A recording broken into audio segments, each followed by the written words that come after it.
Hey everyone, welcome back to the New Earth Economics Podcast. My name is Jacqueline, your host, and today we're going to be getting into why I think credit cards are a scam and how to move through the coming recession and end out on top. If you've listened to my content for a while or you followed me for a while, you've probably heard me say that money isn't real, therefore we should have as much of it as we want. And I still completely stand by that. It's actually less real than it's ever been. A single US dollar is the least valuable it's ever been in the history of our currency, right? So, what does that mean for how to navigate this recession?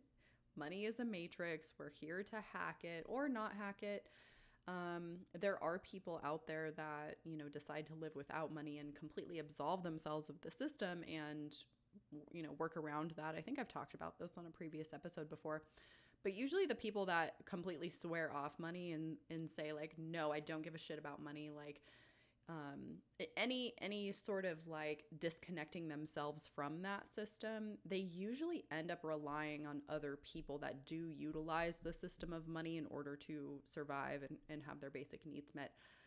Even a lot of currency-free communities wouldn't be possible. A great example of this is Burning Man, right? I know a lot of my friends just got back from Burning Man, where money is not exchanged, services and, food that you need to buy, like the exchange is non-monetary, which I think is one of the most awesome experiments that, a human experiment. But the fact of the matter is that those resources wouldn't have been accumulated without them using money prior to showing up at the event, right? Like US dollars still funded that transaction. They still take money for the tickets, right? They take money for the tickets. Anyways, money is a game. We're here to hack it. And I really think that there's just like these simple things and these simple patterns that we can identify to look at the future of our currency, look at the incoming recession, by an economic definition or an economic definition prior to year 2022. We are already in a recession. And what that means is, it's time for us to tighten up our game. It's time for us to come out on top of this.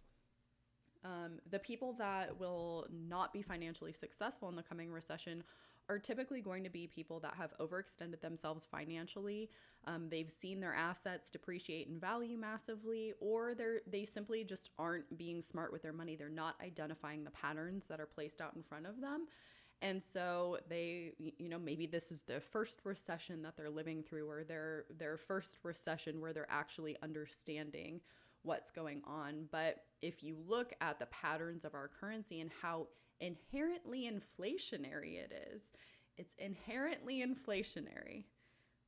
That's built into the system of the US, using Federal Reserve notes. Is that it is the US dollar value, the Federal Reserve note value is always going to go down. It is always going to depreciate in value. That is how the currency is built. So when you understand that, you understand how our currency has actually been manipulated. The supply of the currency was manipulated since year 2020. I mean, really since prior to that too. But the ramping up of the government spending, all of these bullshit bills that they've pushed through, billions of dollars to foreign countries that we have nothing to do with, billions of dollars to this and that bullshit. I mean, a great example of this is the Inflation Reduction Act. Inflation was caused by the manipulation of the currency. Inflation is only caused by increasing the money supply. That is the only way it can happen. And so spending more money to counteract inflation, increasing your spending, which means that the US needs to borrow more Federal Reserve notes from the Federal Reserve in order to pay for the government spending, is the stupidest thing I've ever heard in my life. So if this is the first recession where you've really woken up, you see how everything is manipulated, you understand what we're walking into, There's really, really simple things that you can do to take control of your financial story and really be prepared to more or less buy at the bottom, right? The economy and the trajectory of how housing prices will decrease, of how, I mean, we can already see this in like the used car bubble, for example. Used car prices are already on their way down. New car prices are already on their way down. So many consumer spending indicators are showing us that the economy will result ultimately in a crash. And, you know, when a crash happens or a bubble is burst, there is your time to act. Buy low, sell high, right? Like this is stock market 101 type stuff. So, but putting it into practice is much more difficult. The first thing I want to get into before we do this is I want to just point out a pattern that I've noticed with credit card companies. So, and share a little bit about my story. So back in January of this year of 2022, I paid off about $20,000 in various credit card debt. I had about $15,000 in credit cards and then $5,000 in like random things that I was financing. Yeah, like I'm trying to think of what it even was. I know like my orthodontist bill, paid that off. Best Buy, paid that off. My Chase, my American Express credit card, my Citibank credit card, paid that off. My credit immediately went up 100 points. I never had really paid attention to my credit ever since I first got a credit card because I figured I was, you know, paying my bills. I was never late on payments. I think I've only had one late payment in 3 years, and that's probably just because I was being an airhead and forgot to pay it, right? Not so much that I financially wasn't able to pay it. So I never had really paid attention to my credit until it came for Isaac and I to move out of our place in Scottsdale and find a house to rent. And this was during kind of the peak of the housing crisis, the peak of the rental prices in the Phoenix area. And it was extremely competitive. You know, there would be 20, 30 people applying for the same place, you know, right when it came on the rental market. So it was extremely competitive. And I realized like, oh, my credit isn't that good compared to what they were expecting.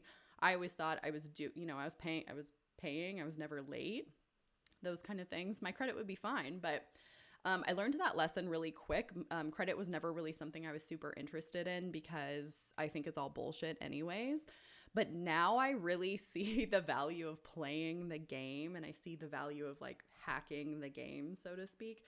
So, you know, I made a goal to pay off my credit card debt, paid off over $20,000 in January of 2022. My credit immediately went up. The first thing that I noticed a couple, just even days after my credit score immensely went up, is immediately how much I was being solicited to take out new accounts, how much I was being solicited to rack back up that balance. And it started to click for me even more. I mean, obviously I know the predatory and the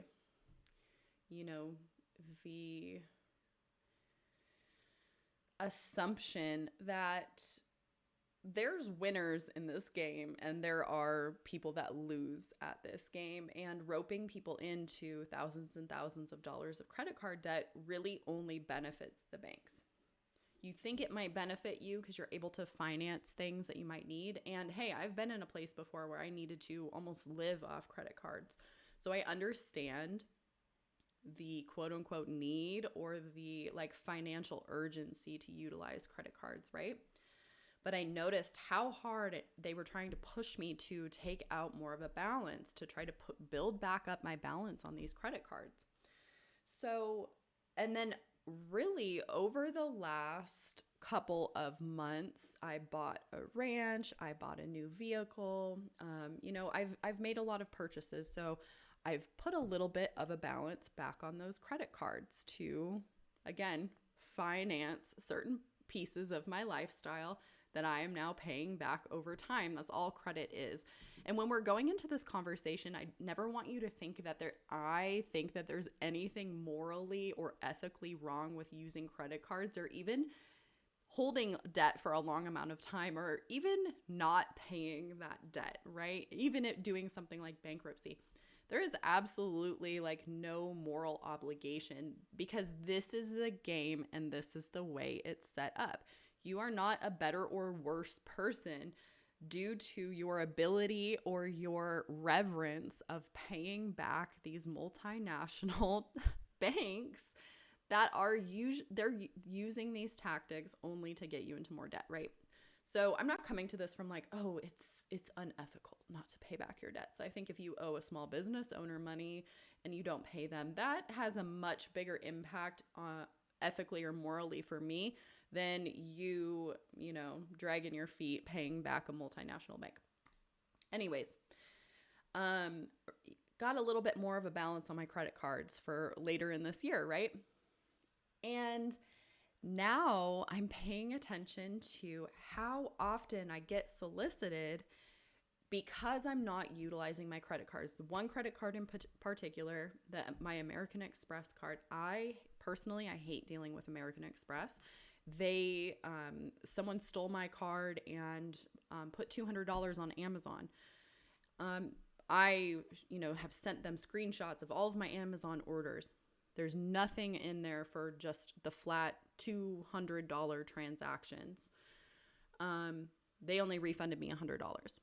So I've had several issues with them in the past where it's like, you guys are supposed to, the benefits of using a credit card for me personally versus just using my debit card or paying cash for something is that I feel an extra layer of protection that my credit card company has my back if something happens, right? I think that that's kind of the premise of like when you get a rental car, or if I book an Airbnb, like I tend to do those kind of things, any sort of travel. I tend to do all of that on my credit cards because to me, it makes me feel like if I have an issue, I have a dispute, I have something go wrong, my credit card company is going to have my back, right? Versus me giving my debit card information to a hotel who erroneously decides to charge me $1,000 cleaning fee or something, and that money is just coming out of my checking account, right? This is kind of my logic for using credit cards for certain purchases. An example of this just happened where apparently I didn't cancel one of my domains and my hosting on GoDaddy, and they auto-renewed for 5 years for hosting and my domain, and it was like $1,800 or something, and that ended up going on my credit card.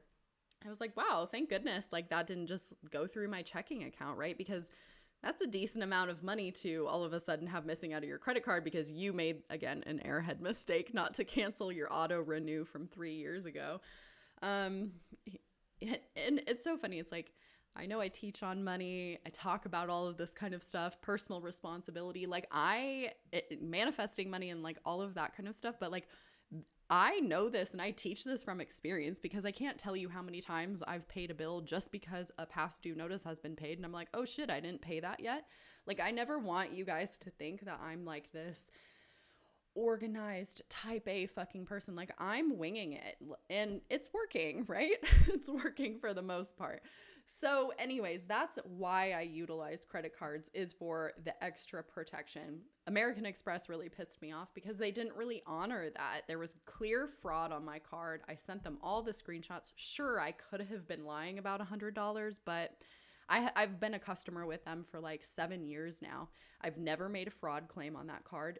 You think you would give your customer, the $200 that they requested rather than basically shorting them $100. So I ended up having to pay for it.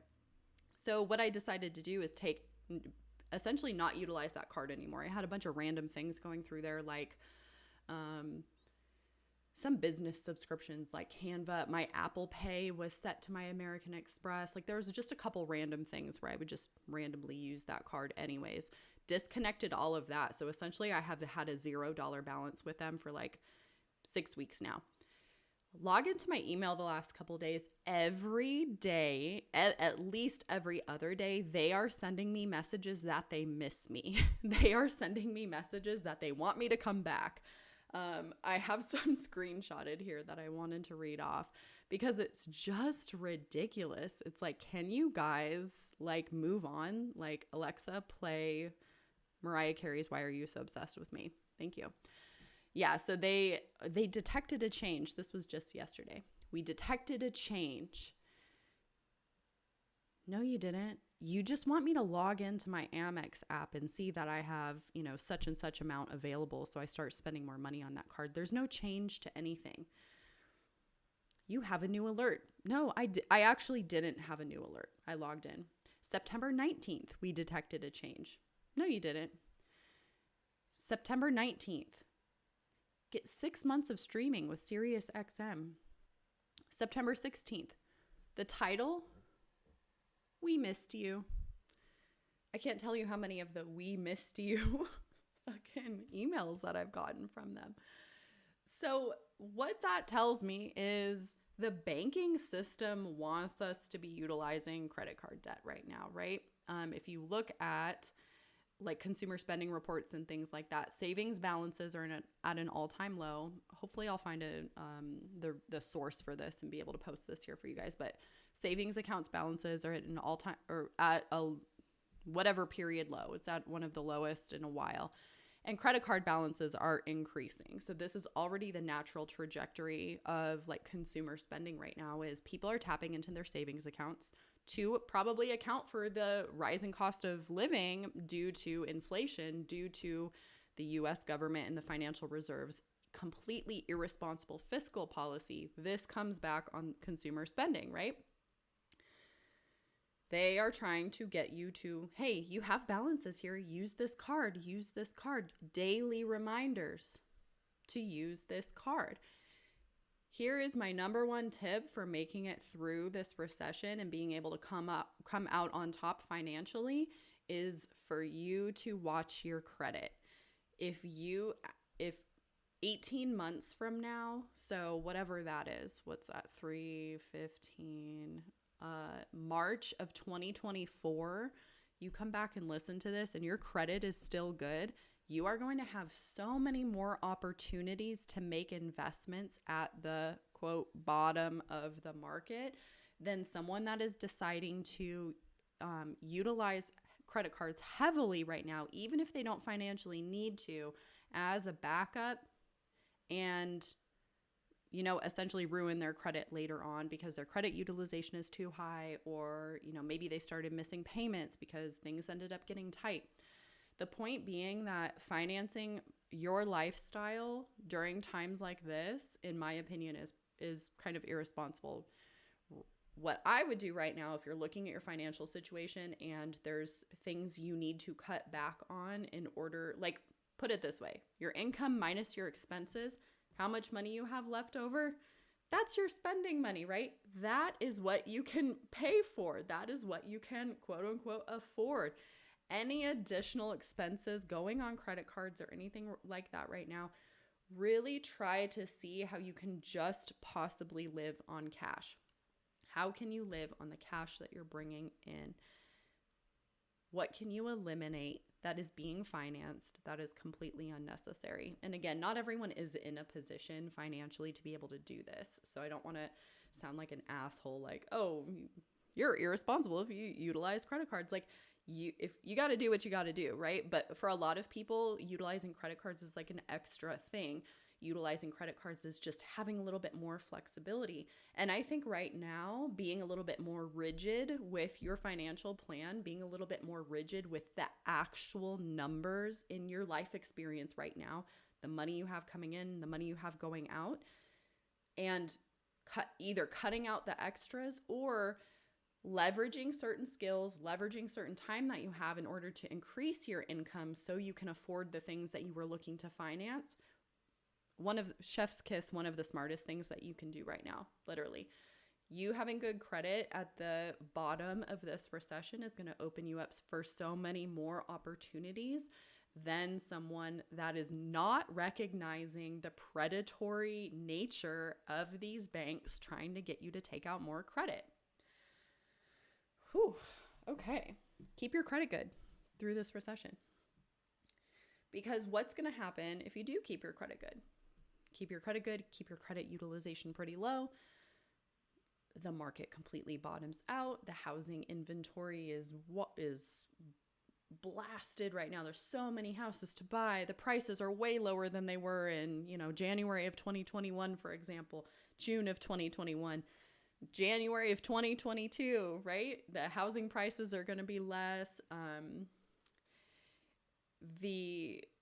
Just all of the other consumer price indexes are going to be less, and you're going to have the opportunity to make the investments that you want to make.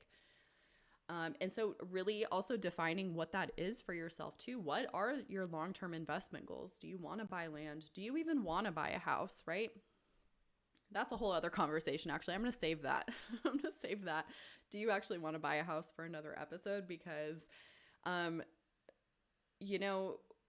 encouraging people to get into $300,000, $400,000 worth of debt that is owed to the bank isn't necessarily like solid financial advice either. This is a highly subjective, highly nuanced conversation, and not everyone views home ownership the same way. So let's save that for another episode. Definitely share and screenshot this and share with me on Instagram if you want to hear the homeowner episode where I talk about whether you should buy a house or not, or the things to consider if you're planning on buying a house. But regardless, you getting clear on what investments those are that you're going to want to make. What legacy are you building? Where do you want to see things going? Where do you want to see your money expressed?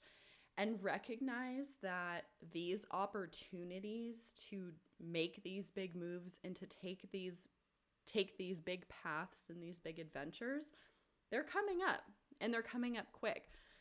My personal plan is for the next year, really the next 6 to 9 months, stacking as much cash, keeping most of my money really liquid. I feel comfortable with the amount of assets I have, my asset to debt ratio, my income to debt ratio. I feel really good about all of that. So now's my time to stack the financial resources in order to basically have it for when I'm ready to make a move. So all of these things to consider. I want you to pay attention to the patterns that you're noticing this time around. Maybe you can remember the last recession in 2008 or whatever, right? Maybe you can remember what those patterns were. What are you noticing this time around? And how can you get prepared for when the bottom of the market happens, when those opportunities are going to present yourself? Like right now, I'm telling you, get ready to get ready. Like get ready to be ready. So when those opportunities come up, it's seamless. You're prepared for it. It's thought through. You're not making a rash decision. You're not second guessing yourself.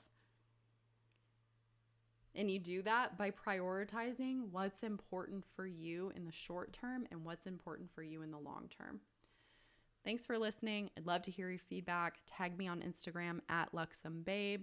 Same with TikTok at luxombabe. I'd love to connect with you more. And if you're listening to this and you love these kind of like money bites and really sinking your teeth into these type of topics, I invite you to join my new subscription called The Money Channel, which is $77 a month. And I am recording content specifically for that community. And we're getting together once a month over Zoom for coaching, Q&A, community. It's an awesome community so far. We've grown to 7 members in 5 days, and I'm just so excited for where the future of this goes. And it's your way into a really intimate connection to my work, and all of the content is delivered via text. So if you'd like more information on that, the link is in the description for you to sign up, and I will talk to you soon.